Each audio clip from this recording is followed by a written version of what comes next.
और इस बीच एक और बड़ी खबर आपको बता देते हैं कि भारत रत्न एल.के. आडवाणी की तबीयत में सुधार हुआ है। एम्स से डिस्चार्ज कर दिए गए हैं लाल कृष्ण आडवाणी।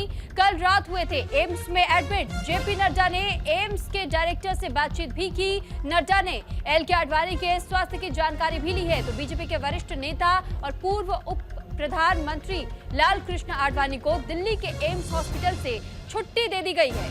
बुधवार देर रात हालात बिगड़ने के बाद उनको एम्स के यूरोलॉजी विभाग में भर्ती करवाया गया था।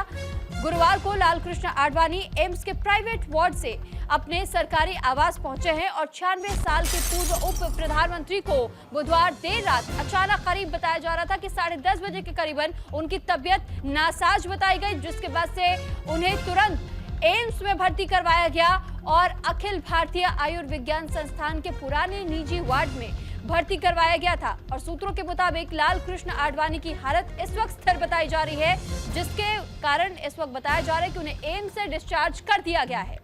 तो स्पेशलिस्ट डॉक्टरों की एक खास टीम को भी तैयार किया गया था, जो कि पैनी नजर बनाई हुई थी उनके हर मूवमेंट पर और साथ ही नजर रख रही थी उनकी तबीयत को लेकर के, क्योंकि इस पर पूरे मामले पर जेपी नड्डा ने भी एम्स के डायरेक्टर से बातचीत की थी और लाल कृष्ण आडवाणी की तबीयत को लेकर के उनका हालचाल भी जाना था। तो उनकी देखरेख के लिए पूरी डॉक्टर्स की टीम भी वहां पर तैनात थी। आडवाणी की बढ़ती उम्र से संबंधित उनको समस्याओं का सामना करना पड़ रहा है और कई बीमारियों से इस वक्त वो जूझ रहे हैं, जिसके चलते बीती रात भी उनकी तबीयत खराब हुई थी और उसके बाद उन्हें एम्स के प्राइवेट वार्ड में भर्ती किया गया था और अब उनकी हालत स्थिर बताई जा रही है।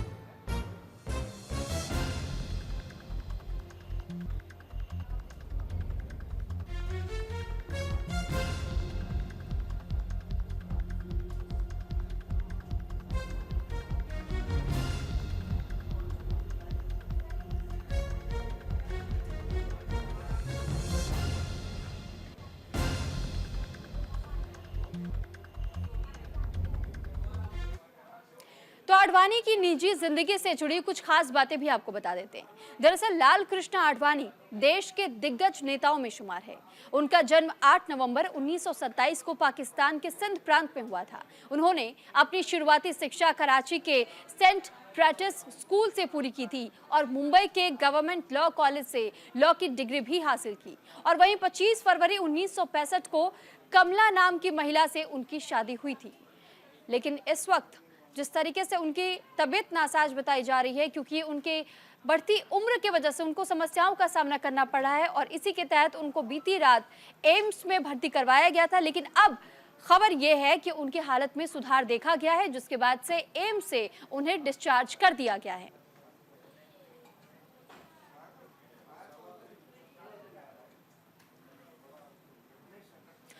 तो वहीं एक और बड़ी खबर दिल्ली से सामने आ रही है, जहां पर दिल्ली में जंतर मंतर पर यूथ कांग्रेस का जोरदार प्रदर्शन देखने को मिल रहा है। दरअसल नीट परीक्षा को लेकर के यूथ का ये प्रदर्शन है और यूथ कांग्रेस ने एनटीए को भंग करने की मांग की है।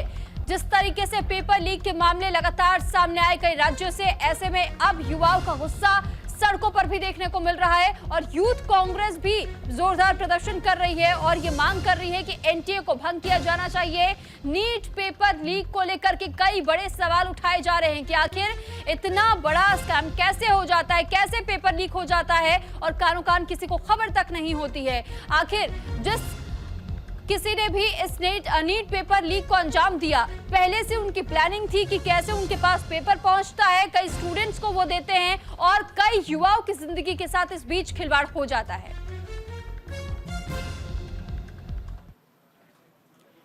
तो वहीं दूसरी ओर नीट पर बिहार की सबसे बड़ी खबर इस वक्त आपको बता देते हैं। दरअसल सीबीआई की टीम पटना पहुंच चुकी है। चिंटू और मुकेश को लेकर के इस वक्त पटना ये टीम पहुंची हुई है। पेपर लीक मामले में आरोपी है चिंटू और मुकेश, जिसके बाद से इन पर शिकंजा कसा गया था और अब सीबीआई की टीम इन्हें पटना लेकर के पहुंच चुकी है, जिसके बाद अब इनसे पूछताछ भी होगी।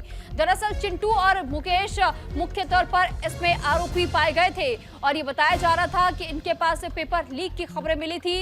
इस पूरे घटनाक्रम को अंजाम देने के पीछे इन दोनों का नाम सामने आया था और कई युवाओं के साथ जिस तरीके से इन्होंने उनकी जिंदगियां खराब की, क्योंकि कई जो इस वक्त युवा पढ़ रहे थे, नीट के पेपर की तैयारी कर रहे थे, उनकी पूरी मेहनत बर्बाद हो गई। क्योंकि नीट का पेपर लीक हो गया। कई ऐसे एग्जाम्स और भी रहे जिनको कैंसिल तक करना पड़ गया और यही वो कारण है जिस वजह से धरपकड़ तेज की गई और सीबीआई की टीम ने अलग अलग जगहों पर छापा मारा। लेकिन बिहार से चिंटू और मुकेश को गिरफ्तार किया गया। उसके बाद से अब सीबीआई की टीम इन दोनों को बिहार लेकर के पहुंची हुई है। इनसे पूछताछ की जाएगी आगे और ये पता लगाया जाएगा कि आखिर इनका नेटवर्क कितना बड़ा है, कौन कौन लोग इसमें शामिल है और कैसे पेपर लीक को अंजाम दिया गया था। क्या इसमें और भी कुछ नाम सामने आ सकते हैं, क्योंकि अब तक कई ऐसे लोग हैं जिन पर यह अंदेशा जताया जा रहा है कि उनका भी हाथ इसमें हो सकता है और इसी वजह से सीबीआई लगातार अब तक आरोपियों से पूछताछ कर रही है। पता लगाने की कोशिश की जा रही है कि नेटवर्क का विस्तार कहां है, किन किन लोगों के साथ में कॉन्टैक्ट्स है और किन राज्यों में कैसे इसकी प्लानिंग पहले से तैयार की गई थी, कैसे पेपर लीक किया गया, किन स्टूडेंट्स को पेपर बांटे गए, कितने की रकम तय की गई थी। और ऐसे में अब जितने भी सवाल हैं, इन सभी सवालों के जवाब सीबीआई लगातार तलाशने की कोशिश कर रही है, जिसके तहत में जिन 2 आरोपियों को अब तक गिरफ्तार किया गया है, बिहार से पटना लेकर के सीबीआई की टीम पहुंची हुई है और चिंटू और मुकेश को जब पटना लेकर के टीम पहुंची हुई है तो अब सबकी निगाह इस पर टिकी हुई है कि आखिर इनसे क्या इनपुट सीबीआई की टीम को मिलता है और उसके बाद सीबीआई किस प्रकार की कार्रवाई आगे अंजाम देती है।